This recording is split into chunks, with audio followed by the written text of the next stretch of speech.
Hello friends, मेरा नाम है प्रिंस और आप सबका स्वागत करता हूं अपने इस यूट्यूब चैनल फिजिक्स इजी है में। तो इस वीडियो में हम पहले के 5 इयर्स का हम क्वेश्चन पेपर एनालाइज करेंगे Assam higher secondary education board का। तो हम यहाँ पे चैप्टर वाइज देखेंगे कि किस ईयर में हमारा किस टॉपिक से क्वेश्चंस आए हैं। तो यहाँ पे हम फर्स्ट अभी देखते हैं इलेक्ट्रोस्टैटिक्स का। तो हमारा फर्स्ट चैप्टर है यहाँ पे इलेक्ट्रोस्टैटिक। तो इलेक्ट्रोस्टैटिक से हमारा 2014 में कौन सा क्वेश्चन आया हम पहले वो देखते हैं। तो हमारा फर्स्ट टॉपिक है Coulomb's law in vector form से हमारा क्वेश्चन आया था 2014 में। फिर हमारा 2014 में कौन सा टॉपिक से क्वेश्चन आया था, तो electric polarization factor, electric and electric susceptibility. हमारा electric polarization factor and electric susceptibility से 2014 में क्वेश्चन आया था। फिर हमारा है electric field due to infinite plane sheet से हमारा क्वेश्चन आया था 2014 में इलेक्ट्रोस्टैटिक चैप्टर से।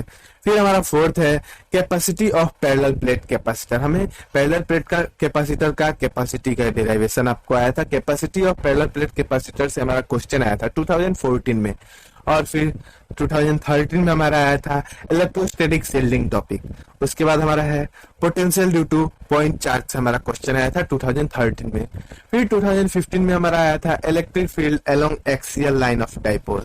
हमारा इलेक्ट्रिक डाइपोल से क्वेश्चन आया था 2015 में। और साथ इलेक्ट्रिक फील्ड हमारा एक्सियल लाइन डाइपोल के एक्सियल लाइन वाला इलेक्ट्रिक फील्ड कितना होता है वो डेरिवेशन जो हम करते हैं वो आया था। उसके बाद 2016 में हमारा था properties of charge electrostatic shielding. देखिए इलेक्ट्रोस्टैटिक शील्डिंग आपको 2013 और 16 में रिपीट किया है, 1 ईयर गैप करके दे दिया है।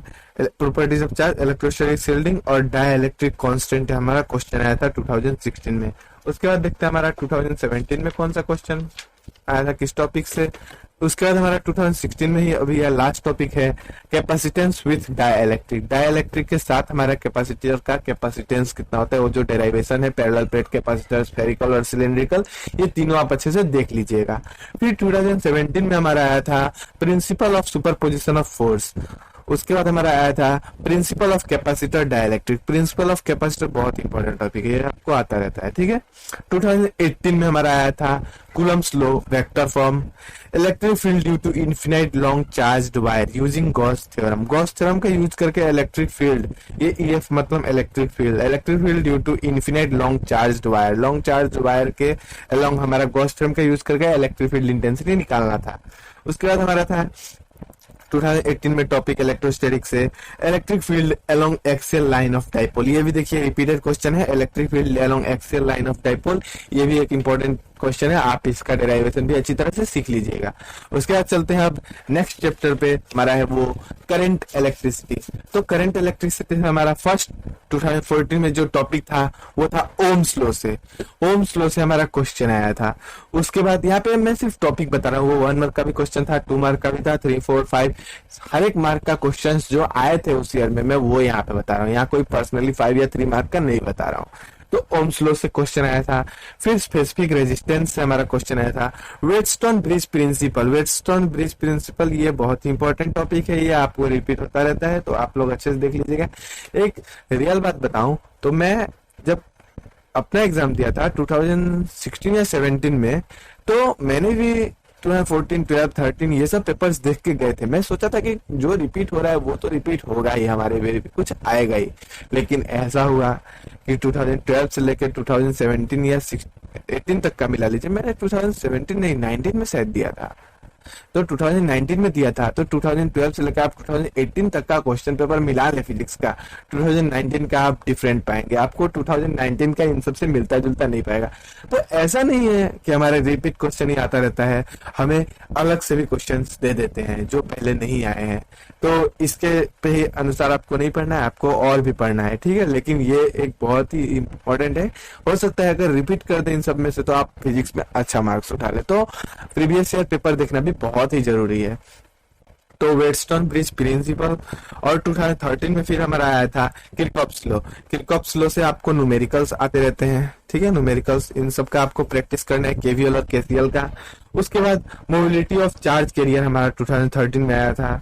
फिर 2014 में सॉरी 14 नहीं 15 में आया था cells in series, drift velocity से question, potentiometer comparison of EMF of a cell, हमारा ईएमएफ का कंपैरिजन और साथ internal resistance of a cell. ये जो है पोटेंशियोमीटर टॉपिक है, ये भी बहुत इंपॉर्टेंट है, ये भी रिपीट होता रहता है, तो आप इसको भी अच्छे से कर लीजिएगा। आपको करंट इलेक्ट्रिसिटी का सबसे इंपॉर्टेंट टॉपिक है वेटस्टोन ब्रिज प्रिंसिपल और ये पोटेंशियोमीटर, इनमें से क्वेश्चंस जरूर आते रहते हैं। और साथ ही साथ वो ओम्स लॉ से जितना भी रेजिस्टेंस है, रेजिस्टेंस और रेजिस्टिविटी और टेम्परेचर का रिलेशन, ये सब आप लोग कर लीजिएगा, ठीक है। अब 2016 में हमारा आया था पोटेंशियोमीटर। देखिए 2015 में भी पोटेंशियोमीटर, 2016 में भी पोटेंशियोमीटर, तो पोटेंशियोमीटर बहुत ही इंपॉर्टेंट मुझे लगा था। लेकिन जब मैं 2019 में अपना एग्जाम दिया तो ये क्वेश्चंस नहीं आए थे। इसके बाद आपको था किरचॉफ्स लॉ। यहाँ पे मैंने 2019 कवर नहीं किया, आप लोग इसका पेपर डाउनलोड कर लीजिएगा, मैं लिंक आपको डिस्क्रिप्शन में दे दूंगा। 2016 में हमारा आया था किरचॉफ्स रूल, किरचॉफ्स रूल आया था। उसके बाद हमारा 2016 में और क्या आया था हम आगे देखते हैं। 2017 में, 16 में नहीं, अब 2017 में हमारा आया था ड्रिफ्ट वेलोसिटी। तो देखिए ड्रिफ्ट वेलोसिटी भी रिपीट किया, ड्रिफ्ट वेलोसिटी का भी रिलेशन बहुत ही इंपॉर्टेंट है क्वेश्चन, ड्रिफ्ट वेलोसिटी और इलेक्ट्रिक करंट का रिलेशन, तो इसको आप लोग कर लीजिएगा। Graph for resistivity variation with temperature, हमारा ग्राफ भी बहुत ही जरूरी है। ग्राफ्स को लोग अच्छे तरह से लड़के नहीं समझ पाते, तो आप YouTube से अलग अलग वीडियोस देख के आप लोग जितने भी ग्राफ्स हैं उन सबको अच्छे से समझ लीजिएगा। ग्राफ्स से आपको कॉन्सेप्चुअल क्वेश्चंस भी आते रहते हैं। फिर 2018 में हमारा आया था ड्रिफ्ट वेलोसिटी एंड मोबिलिटी। देखिए ड्रिफ्ट वेलोसिटी हमारा लगातार 3-4 साल से रिपीट हुआ, तो ड्रिफ्ट वेलोसिटी बहुत ही इंपॉर्टेंट है, आप लोग इसे देख लीजिएगा। मोबिलिटी, उसके बाद हमारा था Kirchhoff's rule, Kirchhoff's rule, potentiometer, Wheatstone bridge principle, drift velocity, ये 4 जो टॉपिक्स है बहुत ही इंपॉर्टेंट है। आप इसके हर एक छोटे छोटे टॉपिक, हर एक कॉन्सेप्ट को क्लियर कर लीजिएगा। उसके बाद हमारा चैप्टर आता है मैग्नेटिज्म एंड मैटर का। तो मैग्नेटिज्म एंड मैटर से हमारा 2013 में क्वेश्चन आया था फेरोमैग्नेटिक मटेरियल क्यूरी टेम्परेचर, हमारा फेरोमैग्नेटिक मटेरियल और क्यूरी टेम्परेचर हमारा 2013 में क्वेश्चन आया था। फिर हमारा 2013 में क्वेश्चन आया था हार्ड एंड सॉफ्ट फेरोमैग्नेट्स, ठीक है, hard and soft ferromagnet topic से हमारा 2013 में क्वेश्चन आया था। फिर 2014 में हमारा क्वेश्चन आया था difference between paramagnetic, ferromagnetic and diamagnetic materials. हमारा पैरामैग्नेटिक, फेरोमैग्नेटिक, डायमैग्नेटिक मटेरियल का डिफरेंस तीनों क्या होते हैं, इन सबको अच्छे से आप देख लीजिएगा, ठीक है। उसके बाद 2014 में हमारा और क्वेश्चन 2014 में हमारा और क्वेश्चन क्या आया था, मैं देख लेता हूँ। सॉरी 2014 के बाद हमारा डायरेक्ट 2018 में क्वेश्चन आया था मैग्नेटिज्म एंड मैटर से। तो क्या था वो, magnetization and magnetic intensity, magnetization और मैग्नेटिक इंटेंसिटी से आपका क्वेश्चन आया था। ये टॉपिक पे मैंने वीडियो बनाया, आप लोग मेरे ही चैनल में जाकर प्लेलिस्ट में चेक कर लीजिएगा। Magnetization magnetic intensity by physics easy है, आप सर्च करेंगे तभी भी आपको मिल जाएगा। उसके बाद हमारा relation between relative magnetic permeability of vacuum and magnetic susceptibility से हमारा क्वेश्चन आया था, ठीक है। उसके बाद हमारा 2018 में क्वेश्चन आया था मैग्नेटिक एलिमेंट ऑफ अर्थ। तो मैग्नेटिक एलिमेंट ऑफ अर्थ हमारा ये टॉपिक बहुत इंपॉर्टेंट है, आप इन सबको क्लियर कर लीजिएगा। हो सकता है 2021 में इनके आने के ज्यादा चांसेस है, ठीक है। इसके बाद मूविंग चार्ज एंड मैग्नेटिज्म, इस बोर्ड से कौन सा सिलेबस हटाया है, कौन सा सिलेबस छोटा किया है, मुझे ये अच्छे से क्लियर पता नहीं है, हर एक बोर्ड का अलग अलग रूल है, तो मैं यहाँ पे हर एक चैप्टर का हर एक इंपॉर्टेंट दे रहा हूँ। आप किसी भी बोर्ड से हो, आपके जो सिलेबस में आता है इसमें से टॉपिक्स, वो आप जरूर क्लियर कर लीजिएगा। फिर मूविंग चार्ज एंड मैग्नेटिज्म हमारा चैप्टर आता है, इसमें हम देखते हैं हमारा 2013 में क्वेश्चन आता है circular motion of charge in magnetic field. हमारा सर्कुलर मोशन ऑफ चार्ज और हेलिकल मोशन ऑफ चार्ज दोनों ही इंपॉर्टेंट है, तो circular motion of charge in magnetic field हमारा 2013 में आया था। फिर हमारा सेकंड नंबर टॉपिक आया था angular frequency in circular motion independent of velocity, angular frequency in circular motion independent of velocity, ये टॉपिक से हमारा 2013 में क्वेश्चन आया था। फिर हमारा क्वेश्चन आया था 2014 में मूविंग चार्ज एंड मैग्नेटिज्म में B of solenoid using Ampere circular, magnetic field of solenoid using Ampere circular, Ampere circular law का यूज करके आपको सोलेनोइड के अराउंड मैग्नेटिक फील्ड निकालना है, ठीक है, मैग्नेटिक फील्ड इंटेंसिटी निकालना है। फिर मेरा 2014 में क्वेश्चन आया था मूविंग कॉइल गैल्वेनोमीटर, बहुत ही इंपॉर्टेंट टॉपिक है मूविंग कॉइल गैल्वेनोमीटर, आप इसको जरूर क्लियर कर लीजिएगा। फिर हमारा देखते हैं 2014 में आया था ना 15 में, हाँ 2014 में हमारा एक और क्वेश्चन आया था मूविंग चार्ज एंड मैग्नेटिज्म से torque on A coil in magnetic field, ठीक है, torque on A coil in magnetic field बहुत ही इंपॉर्टेंट टॉपिक है, इसको आप क्लियर कर लीजिएगा। फिर 2015 में हमारा क्वेश्चन आया था helical motion of charge in magnetic field. देखिए एक बार सर्कुलर मोशन और 15 में हेलिकल मोशन, तो आप हेलिकल मोशन और सर्कुलर मोशन दोनों क्लियर कर लीजिएगा। फिर 2015 में हमारा क्वेश्चन आया था force between two straight current के वायर्स, ठीक है। ये भी बहुत इंपॉर्टेंट क्वेश्चन है कि दो स्ट्रेट जो करंट कैरिंग वायर्स उनके बीच मैग्नेटिक फील्ड कितना होता है। फिर उसके बाद हमारा 2016 में क्वेश्चन आया था Biot-Savart's law, B along axis of current law, ठीक है। Magnetic field intensity along axis of current law, बहुत ही इंपॉर्टेंट टॉपिक है। उसके बाद conversion of galvanometer in ammeter and voltmeter, ये भी बहुत इंपॉर्टेंट टॉपिक है। 2017 से हमारा मूविंग चार्ज एंड मैग्नेटिज्म से क्वेश्चन नहीं आया था। फिर 2018 में हमारा एक क्वेश्चन आया था मूविंग कॉइल गैल्वेनोमीटर, तो देखिए 2016 के बाद फिर 2018 में हमारा मूविंग कॉइल गैल्वेनोमीटर से रिलेटेड क्वेश्चन दिया था। तो मूविंग कॉइल गैल्वेनोमीटर ये सब बहुत ही इंपॉर्टेंट टॉपिक है, आप इसे अच्छे से क्लियर कर लीजिएगा। उसके बाद हम चलते हैं अब नेक्स्ट चैप्टर पे, तो वो था हमारा इलेक्ट्रोमैग्नेटिक इंडक्शन। तो इलेक्ट्रोमैग्नेटिक इंडक्शन से हमारा 2014 में क्वेश्चन आया था Lenz law, conservation of energy, ठीक है। लेंज लॉ आया था और कंजर्वेशन ऑफ एनर्जी आपको प्रूफ करने को आता है। उसके बाद हमारा एसी जनरेटर से क्वेश्चन आया था। फिर 2015 में हमारा आया था एनर्जी इन इंडक्टर, 2015 में हमारा एनर्जी इन इंडक्टर आया था इलेक्ट्रोमैग्नेटिक इंडक्शन टॉपिक से, ठीक है। उसके बाद mutual induction of coaxial coil, 2016 में हमारा क्वेश्चन आया था gyromagnetic ratio Bohr's magnetron, Bohr magnetron से हमारा क्वेश्चन आया था, ठीक है। उसके बाद हमारा eddy current application, eddy current और इसका एप्लीकेशन क्वेश्चन आया था, ठीक है। उसके बाद हमारा 2017 से आया था लेंज लॉ, देखिए लेंज लॉ भी हमारा रिपीटेड क्वेश्चन है। उसका motional EMF in square loop, motional EMF square loop क्या मोशनल ईएमएफ निकालना होगा, ठीक है। ये टॉपिक भी आपको बहुत इंपॉर्टेंट है। फिर 2018 में हमारा आया था मोशनल ईएमएफ, मोशनल ईएमएफ देखिए आपको दो बार 2017-18 दोनों में दिया है, बहुत इंपॉर्टेंट है। Self and mutual induction, self and mutual induction से भी आपको कॉन्सेप्चुअल क्वेश्चंस देते रहते हैं, तो ये बहुत इंपॉर्टेंट टॉपिक है, आप इसको अच्छे से देख लीजिएगा। फिर हमारा एसी जनरेटर, देखिए एसी जनरेटर आपको कितने बार आ रहे हैं, तो एसी 2014 में भी आया था, 18 में भी आया था, तो ये आने आगे आपके बार एग्जाम देने में आने के चांसेस है, आप इसको अच्छे तरह से देख लीजिएगा। इसके बाद अब चलते हैं नेक्स्ट टॉपिक में, सॉरी नेक्स्ट टॉपिक नहीं, नेक्स्ट चैप्टर। तो नेक्स्ट चैप्टर था हमारा इलेक्ट्रोमैग्नेटिक वेव। तो इलेक्ट्रोमैग्नेटिक वेव से हमारा सबसे पहला टॉपिक है मैक्सवेल इक्वेशन। मैक्सवेल इक्वेशन के ऊपर मैंने अपना वीडियो बनाया है, उसको जाके मेरे चैनल से आप देख लीजिएगा, या Maxwell equation by physics easy आप सर्च कीजिएगा, आपको मिल जाएगा। फिर 2014 में आया था हमारा डिस्प्लेसमेंट करंट से, 2015 में हमारा आया था रेडिएशन प्रेशर से। 2016 में देखिए दो टॉपिक हो गया, वर्किंग ऑफ माइक्रोवेव इंटरफेयर, ये इंफ्रारेड वेव रे कॉल्ड हीट वेव, क्यों कहा जाता है इंफ्रारेड कॉल्ड हीट वेव, ठीक है। ये बहुत इंपॉर्टेंट है, ये हम 2019 में कोई भी रिपीटेड क्वेश्चन नहीं था, लेकिन 2019 में ये एक रिपीटेड क्वेश्चन आया था कि इंफ्रारेड क्यों हीट वेव कहा जाता है, ठीक है। उसके बाद 2017 में हमारा आया था डिस्प्लेसमेंट करंट। तो 2017 में डिस्प्लेसमेंट करंट भी बहुत इंपॉर्टेंट टॉपिक है, आप इसे अच्छी तरह से देख लीजिएगा। उसके बाद हमारा आता है रे ऑप्टिक, 14 मार्क का क्वेश्चन हमारा ऑप्टिक्स है, रे ऑप्टिक और वेव ऑप्टिक मिला के, ये बहुत ही इंपॉर्टेंट टॉपिक है, चैप्टर है, सॉरी इसको आप अच्छे तरह से क्लियर कर लीजिएगा। जो स्टूडेंट रे ऑप्टिक और वेव ऑप्टिक कंप्लीट नहीं करता है उसका फिजिक्स में मार्क कम आने के चांसेस होते हैं, क्योंकि इसमें से 14 मार्क कवर करता है, जो कि कम नहीं है। तो रे ऑप्टिक्स से हमारा 2013 में क्वेश्चन आया था रे डायग्राम, ठीक है। Virtual image by concave mirror, हमारा वर्चुअल इमेज का कॉनकेव मिरर में हम ऑब्जेक्ट कहाँ रखेंगे कि हमारा वर्चुअल इमेज बनेगा, वो हमारे रे डायग्राम बनाने को आया था। फिर लेंस मेकर फॉर्मूला हमारा आया था।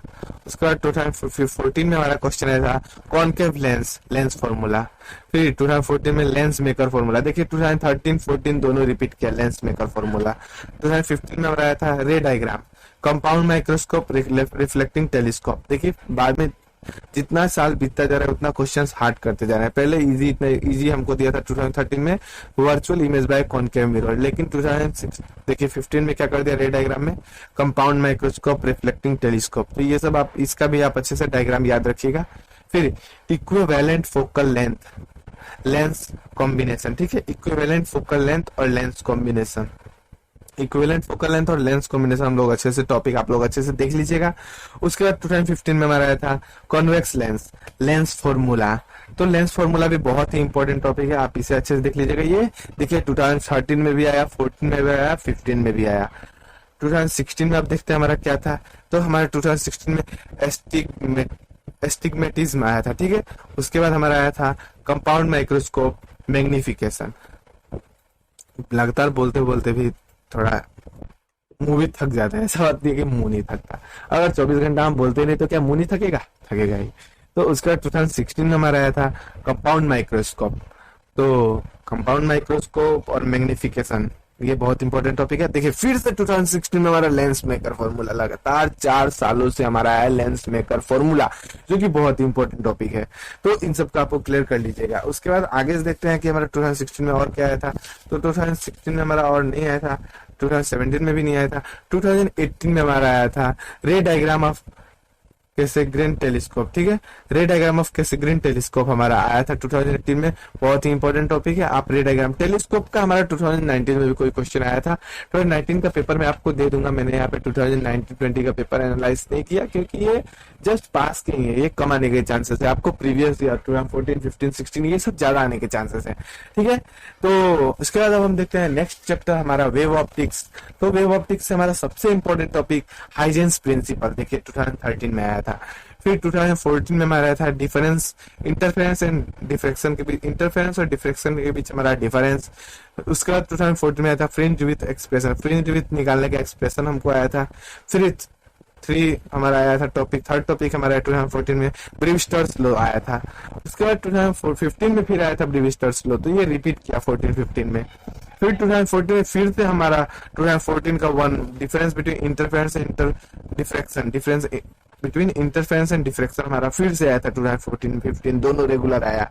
फिर थर्ड टॉपिक था हमारा Snell's law of refraction using Huygens principle, हमारा हाइजेंस प्रिंसिपल यूज करके स्नेल्स लॉ ऑफ रिफ्रैक्शन, ये बहुत इंपॉर्टेंट टॉपिक है, आप लोग इसको अच्छे से देख लीजिएगा। फिर हमारा ब्लू शिफ्ट आया था 2015 में हमारा ब्लू शिफ्ट आया था। 2016 में हमारा आया था resolving power of microscope, resolving power of microscope. 2017 में फिर से रिपीट किया हमारा ब्रीविस्टर्स लॉ फिर से हमारा 2017 में आया। उसके बाद हमारा आया इंटेंसिटी एक्सप्रेशन इन इंटरफेरेंस, तो इंटेंसिटी एक्सप्रेशन इन इंटरफेरेंस भी हमारा बहुत इंपॉर्टेंट टॉपिक है, आप इसे देख लीजिएगा। 2017 में आया, आपके पास आने के ज्यादा चांसेस है। फिर हमारा आया था 2018 में फिर से रिपीट किया हमारा Snell's law of refraction using Huygens principle, तो ये भी बहुत इंपॉर्टेंट टॉपिक है। हाइजेंस प्रिंसिपल रिलेटेड जितना भी टॉपिक्स होगा आप उसे अच्छी तरह से क्लियर कर लीजिएगा।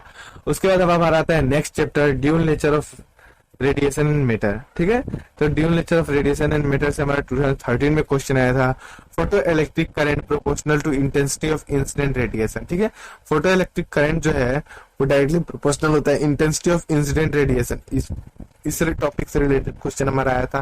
फिर 2014 में आया था Einstein's photo electric equation, Einstein का फोटो इलेक्ट्रिक इक्वेशन जो है वो। फिर 2016 में हमारा आया था, 15 में नहीं आया, 2016 में हमारा डायरेक्ट आया था division and Germer experiment diagram, division and Germer experiment diagram, division and Germer experiment जो उसका डायग्राम बनाने का आया था, तो अच्छे से आप देख लीजिएगा। अब आते हैं हम नेक्स्ट चैप्टर ऑटम्स में। तो 2013 में हमारा आया था Bohr's postulate radius of Bohr's orbit, ये बहुत ही इंपॉर्टेंट टॉपिक है बोर्स का। ठीक है, पोस्टुलेट्स, रेडियस और इलेक्ट्रॉन का एनर्जी सर्कुलर ऑर्बिट में कितना है, ये सब आप अच्छे से देख लीजिएगा इस चैप्टर का। तो हमारा 2013 में हमारा था Bohr's postulate radius of Bohr orbit, और सेकंड हमारा ड्रॉबैक ऑफ रदरफोर्ड मॉडल। तो ड्रॉबैक रदरफोर्ड मॉडल्स का ड्रॉबैक लिमिटेशन ये सब आप अच्छे से देख लीजिएगा। ठीक है, उसके बाद हमारा नेक्स्ट है हमारा 2015 में आया था रेडियस ऑफ बोर ऑर्बिट। ठीक है, बोर ऑर्बिट का रेडियस बहुत इंपॉर्टेंट, देखिए एनर्जी इन बोर्स ऑर्बिट, मैंने ये टॉपिक जो बोला वो देखिए 2016 में आया था। तो 2015 में रेडियस, 16 में एनर्जी ऑफ बोर ऑर्बिट। तो इस चैप्टर से ज्यादातर देख रहे हैं बोर ऑर्बिट और रदरफोर्ड, दो टॉपिक से क्वेश्चन आ ही रहे हैं, तो बस आप इस दो टॉपिक्स को अच्छे से क्लियर कर लीजिएगा, आपका अच्छा जाएगा। ठीक है, उसके बाद हमारा न्यूक्लियर में हमारा 2013 में क्वेश्चन नहीं आया, 14 में नहीं आया, डायरेक्ट 15 में आया था गामा रेडिएशन। हमारा गामा रेडिएशन और जो रेडिएशन है वो सारे रेडिएशन आप लोग अच्छे से देख लीजिएगा। उसके बाद हमारा प्रोटॉन साइकिल आया था 2016 में। फिर 2017 में हमारा आया था न्यूट्रॉन डिस्कवरी बाय चैडविक। उसके बाद हमारा सेकंड टॉपिक था gamma DK of cobalt nucleus. तो गामा डीके जितने भी डीकेज है ये सब आप अच्छे से देख लीजिएगा। उसके बाद 2018 में आया था मीन लाइफ और आया था प्रोटॉन साइकिल। तो 2016 और एक साल गैप करके 2018 में हमारा फिर से आ गया था प्रोटॉन साइकिल। तो ये भी बहुत इंपॉर्टेंट टॉपिक है, आप अच्छे से तरह से देख लीजिएगा, रिपीट करने के चांसेस है। फिर हमारा आया था 2018 में और टॉपिक हमारा आया था एटम से, न्यूक्लियर रिएक्टर, और उसके बाद अल्फा बीटा गामा डीके। ठीक है, जितने भी डीके से मैंने बोला देखिए वो रिपीट हो गए थे 2018 में, अल्फा बीटा और गामा डीके तीनों आपको ये इंपॉर्टेंट है। उसके बाद आप सेमीकंडक्टर डिवाइसेस की बात करते हैं तो सेमीकंडक्टर से हमारा 2013 में क्वेश्चन आया था band gap with reference to working of solar cell. उसका आया था बायसिंग कैरेक्टरिस्टिक ऑफ डायोड। उसका थर्ड आया था common emitter amplifier current gain. 2014 में हमारा आया था कॉमन इमीटर एम्पलीफायर। फिर आया था फोटोडायोड सोलर सेल। हमारा मैंने हर साल देखा है कि लॉजिक गेट से रिलेटेड क्वेश्चन आते ही हैं, तो आप लोग लॉजिक गेट एकदम 100% पर क्लियर करके जाइएगा। देखिए यहाँ 2015 में क्वेश्चन आ गया नॉट गेट यूजिंग ट्रांजिस्टर। फिर Zener diode as voltage regulator. 2016 में हमारा action of transistor as switch, ये बहुत ही इंपॉर्टेंट है। ठीक है, VVI action of transistor as a switch. उसके बाद हमारा 2017 में हमारा आया था जीनो डायोड। हमारा जीनो डायोड आया था 2017 में। फिर एलईडी एंड फोटो डायोड हमारा 2017 में आया था। फिर 2017 में हमारा था third P type and N type semiconductor. उसके बाद 2017 में आया था फुल वेव रेक्टिफायर। उसके बाद 2018 में हमारा क्वेश्चन आया था action of transistor as switch. देखिए ये रिपीटेड क्वेश्चन है, मोला नहीं, ये इंपॉर्टेंट है। देखिए 2018 में फिर से गया एक्सेल गैप करके। फिर और गेट यूजिंग नैंड गेट। तो नैंड गेट हमारा यूनिवर्सल गेट होता है, इससे आप कोई भी गेट बना सकते हैं। तो यहाँ और गेट हम बना रहे हैं यूजिंग नैंड गेट। ठीक है, तो ऐसे नैंड गेट आप अच्छे से सब गेट कैसे बनता है नैंड गेट का यूज करके वो आप अच्छे से देख लीजिएगा। फिर हमारा communication system, necessity of modulation, amplitude modulation, block diagram 2013 में आया था। फिर मॉड्यूलेशन इंडेक्स हमारा आया था 2013 में। 2014 में हमारा आया था block diagram of radio transistor. फिर आया था 2014 में difference between AM and FM। ठीक है, एम्पलीट्यूड मॉड्यूलेशन और FM के बीच हमारा डिफरेंस आया था।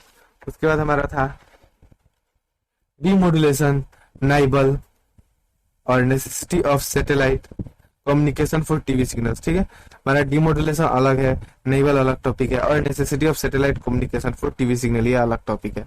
और फिर 2015 में हमारा आया था मॉड्यूलेशन इंडेक्स, ये भी रिपीटेड क्वेश्चन है, बहुत इंपॉर्टेंट है। फिर 2015 में हमारा सेकंड क्वेश्चन आया था relation between critical frequency and electron density in ionosphere. 2016 में हमारा आया था ट्रांसड्यूसर एंड सिग्नल। फिर आया था block diagram of communication system. 2017 में हमारा आया था कंपोनेंट्स ऑफ टीवी सिग्नल्स। तो सेकंड हमारा आया था ट्रांसमिशन मीडिया फॉर कम्युनिकेशन। फिर 2017 में आया था डिरेक्शन ऑफ AM वेव। ठीक है, एम्पलीट्यूड वेव का, amplitude modulation wave, direction of AM wave. उसके बाद 2018 में हमारा आया था block diagram of communication system. ये भी हमारा देखिए रिपीट क्वेश्चन है, ये बहुत ही इजी है, इजी नहीं सॉरी इजी तो है ही, लेकिन इजी नहीं मुझे बोलना था, मुझे बोलना था कि इंपॉर्टेंट है। Block diagram of communication system important है, मैंने इजी बोल दिया, इजी तो है ही, इससे इजी आ गया। उसका term used in electronic communication, आप लोग अच्छे से इसका कॉन्सेप्ट क्लियर करेंगे तो आपको इजी लगेगा, ऐसे इजी नहीं, कुछ भी चीज पढ़ने के बाद ही इजी होता है। फिर सेकंड हमारा है term used in electronic communication. ठीक है, टर्म यूज्ड इलेक्ट्रॉनिक कम्युनिकेशन में हमारा जो टर्म्स यूज होता है ट्रांसड्यूसर और नॉइस, ये सब जो भी ये सब टॉपिक्स है सब बहुत ही इंपॉर्टेंट है। तो मैंने आपको 5 ईयर पेपर का, यहाँ 5 ईयर नहीं 6 ईयर का पेपर एनालाइज करके आपको दिया, जो बहुत ही इंपॉर्टेंट टॉपिक्स इसमें थे। तो ये सारे इंपॉर्टेंट टॉपिक्स है, इसको आप NCERT बेस्ड जिसमें से जितने भी न्यूमेरिकल्स होंगे जो भी होंगे उन सबको अच्छे से क्लियर कर लीजिएगा। तो उम्मीद करता हूँ आपको ये वीडियो हेल्पफुल होगा। तो वीडियो को लाइक करना, फ्रेंड्स के साथ शेयर भी करना, और साथ ही साथ हमारे अपने इस चैनल को सब्सक्राइब कर बेल आइकन प्रेस कर देना, और साथ ही बेल आइकन प्रेस कर दोगे तो आपको नोटिफिकेशन मेरे वीडियो का सबसे पहले मिलेगा और आप मेरे वीडियो को सबसे पहले देख सकोगे। तो अभी के इतना ही, जय हिंद।